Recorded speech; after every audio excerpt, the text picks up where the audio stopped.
Let's welcome in Sanjai Kumar, the Chairman and Managing Director of Railtel Corporation of India. Firstly, to start off with, if you see our net profit growth in the first half of this financial year, it has been around 14%, but your guidance was close to 25 to 30% YOY growth for financial year 2025.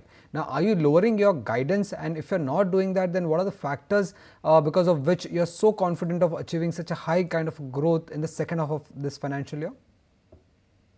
You're talking about profitability.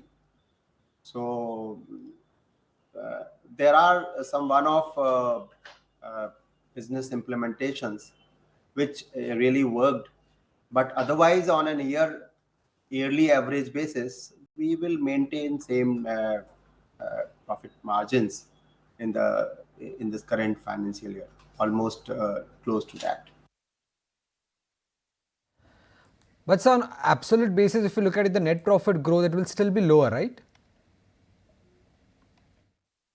Growth is we performed 41% year on year this quarter. So I think we'll continue to grow with the same, but there was pressure on the margins because of project revenue coming more in comparison to telecom business revenue, and there was one-off business implementation which happened this quarter, which made some impact on our profit margins. So the 41% growth that you're talking about is on the top line front. I'm talking about the bottom line number for Railtel. That there the growth would be lower compared to what we have seen in the previous year, right? There'll be pressure on margins, but overall yearly basis, we maintain that if you talk of EBITDA margin, there'll be 1 or 2 percentage points may be possible.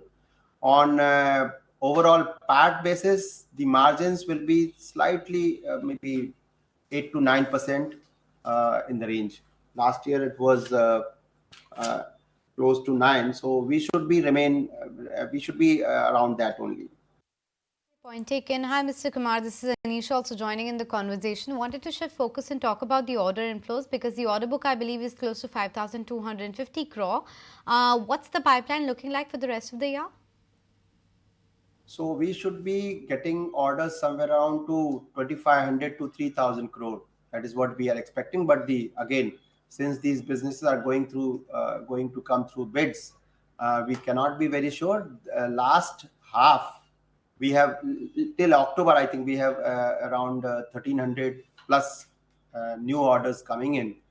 Despite the first quarter was certainly affected due to Lok Sabha elections, we expect that in the coming next half, we should get better numbers.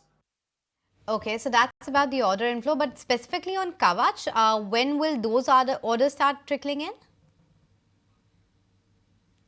See, Kavach tenders have started coming in, and we are very carefully trading this sector because the Kavach as a product is a new product in the market, and I've been telling earlier also that it is not yet matured.